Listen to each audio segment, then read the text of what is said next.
வாழ்க வையகம், வாழ்க வளத்துடன் உலகெங்கும் இருக்கும் மாயம் பக்தி குடும்பத்தினருக்கு டாக்டர் டிவைன் தினேஷன் அன்பான வணக்கங்கள்.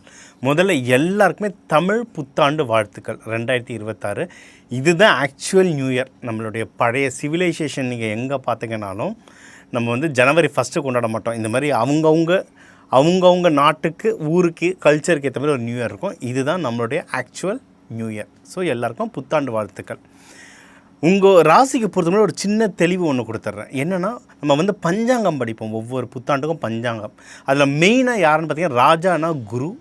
இந்த வருஷத்துக்கு இது வந்து பராபவ வருஷம்னு சொல்லுவோம். இதில் வந்து ராஜா குரு, மந்திரி செவ்வாய், சேனாதிபதி சந்திரன். இது வந்து ஆற்காடு பஞ்சாங்கம் முறைப்படி, சரிங்களா?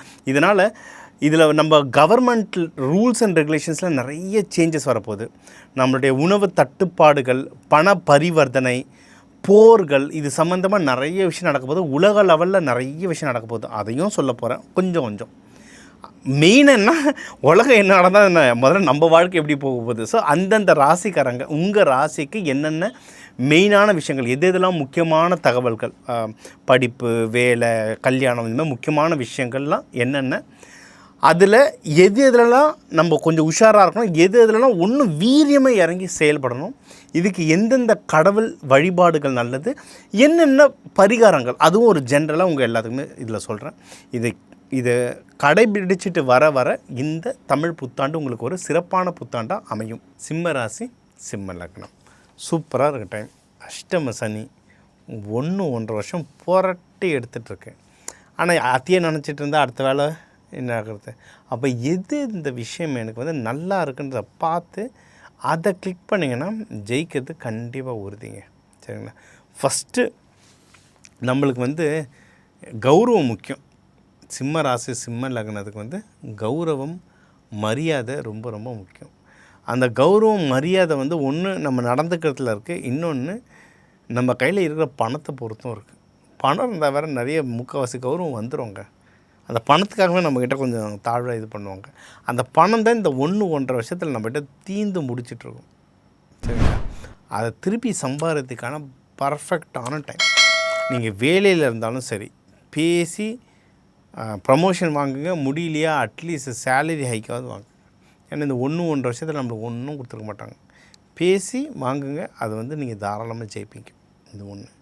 சரி, நான் பிஸ்னஸ் பண்ணுறேன் சார், நானும் பிஸ்னஸும் ஓஹோன்னு வளரும். ஃபாரினுக்கெலாம் நீங்கள் என்ன எக்ஸ்பேண்ட் ஆகணும், இல்லை வேறு ஊருக்கு எக்ஸ்பேண்ட் ஆகணும், பிஸ்னஸை கொஞ்சம் பெருசாக எடுத்துகிட்டு போகிறேன், லைட்டாக முதலீடு பண்ணி எடுத்துகிட்டு போகிறேன்னா பரவாயில்லை. இப்போ முதலீடுக்கும் டைம் நல்லாயிருக்கு. அதனால் உங்கள் பிஸ்னஸ்லேயே முதலீடு பண்ணி கொண்டு போங்க, ரொம்ப நல்லாயிருக்கு, சரியா? ரொம்ப சார் எனக்கு ஒரு பெரிய சப்போர்ட், ஒரு பெரிய நல்ல விஷயம் எதனா ஒன்று சொல்லுங்கள் சார்னா, இந்த தமிழ் புத்தாண்டு மெயினாக யாருக்கு நல்ல விஷயம்னா சிம்ம ராசிக்குங்க. ஏன்னா நம்ம சிம்மம் ஏன் இவ்வளோ கஷ்டப்படுறோன்னா, நம்மளுக்கு அஷ்டம சனியும் நடந்துகிட்ருக்கு, கூட வந்து கேது பகவான் இருக்கார். இந்த டிசம்பர் 5 ராகு கேது பயிற்சியில் கேது பகவான் நம்ம வீட்டிலேருந்து கிளம்பிடுவார். அப்போது கிளாரிட்டி வர ஆரம்பிக்கும். எனக்கு இருந்த குழப்பங்கள்லாம் குறைஞ்சி இப்போ வந்து அதிகமாக கிளாரிட்டி வர ஆரம்பிக்கும். So super. இது வந்து நமக்கான வருஷம் இது, ஓகேங்களா? இப்போ வந்து தொடர்ந்து இந்த நேரத்தில் நீங்கள் முயற்சி பண்ண நீங்கள் வந்து பர்சனலும் சரி, ப்ரொஃபஷனலும் சரி, வேலையோ திருமணமோ எதுவாக இருந்தாலும் ஜெயிச்சுக்கிட்டே வரலாம், ஓகே? ஸோ வேலையில் முன்னேற்றம் இருக்குது, பிஸ்னஸ்லேயும் முன்னேற்றம் இருக்குது. படிக்கிற குழந்தைங்களும் நல்லா படிக்கும். ஏன்னா சிம்ம ராசி வந்து இப்போ வர சின்ன பசங்க யாராவது சிம்ம ராசி வந்தாலே வீட்டில் ஸ்ட்ரெயிட்டாக கேட்டுற, என்னம்மா பையன் படிக்க மாட்டானா, ரொம்ப தூங்குறானா, சொல் பேச்சை கேட்க மாட்டானா, வரிசையாக சொல்லிட்டு போகலாம். ஏன்னா இப்போ அவங்களோட நிலமை அப்படி தான் இருக்குது, ஓகேங்களா? ஸோ ஆனால் இந்த பசங்க கண்டிப்பாக எழுதி நல்ல மார்க்கு எடுத்துருவாங்க. இது ஒன்று. உங்களுக்கு வந்து இதை தாண்டி சார் எனக்கு அப்படிலாம் இல்லை சார், ரொம்ப குழப்பம்தான் சார் ஓடிக்கிட்டு இருக்கு அப்படின்னா, குருமார்கள். நீங்கள் குருமார்கள் இப்போ இவர் இருக்கார், கனகப்பட்டியார் இருக்கார். நீங்கள் வந்து வேறு ஏதாவது நம்மளோட வாழ்ந்து கொண்டுட்ருக்க மகான்கள் ஃபோட்டோக்களை இல்லை அவங்களோட ஜீவ சமாதிகளில் போய்ட்டு வழிபாடு பண்ணி வர நீங்கள் வந்து வாழ்க்கை நல்லா முன்னேறுவீங்க. சூப்பர். எதில் சார் நான் ரொம்ப ஜாகிரதையாக இருக்கணும் அப்படின்னா, பணம் விஷயம்தான். ஏன்னா நம்மளோட 2ஆம் பாவம் கன்னி ராசி, இதை வந்து சனி பகவான் 7ஆம் பார்வையாக பார்த்துட்டு இருக்கிறதுனால ட்ரெயின் ஆகிட்டே இருக்கும் காசு.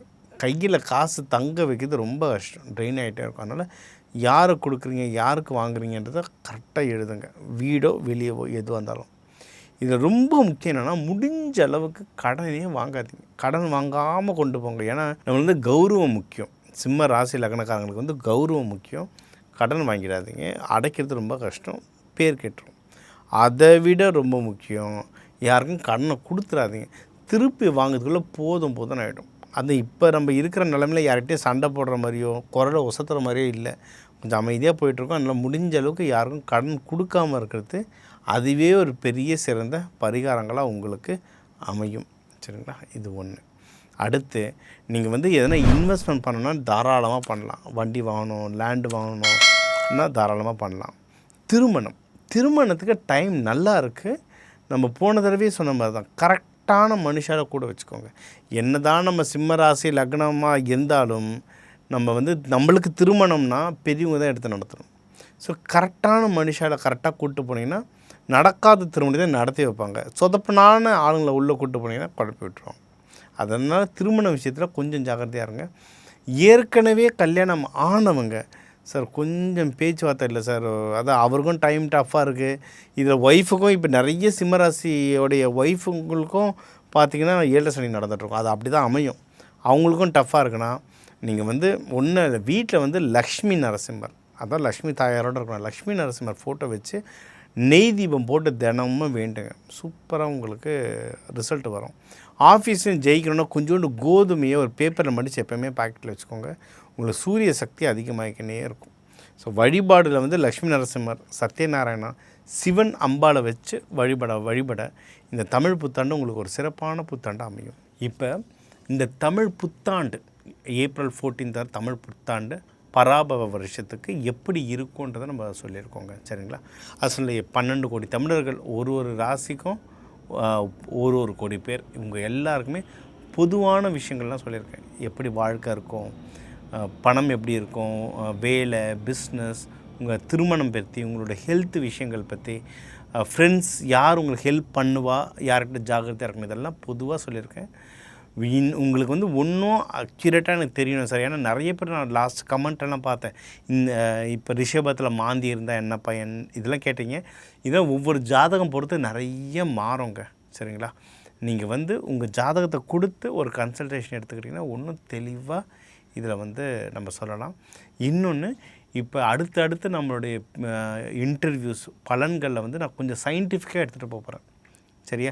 கோவில்கள் சாமிகளை தாண்டி இது கூடவே விதைகள், தானியங்கள், அதாவது உள்ளம் பெருங்கோயில் ஊனுடம்பே ஆலயம், இதுதான் நம்ம சித்தர்கள் சொன்னது.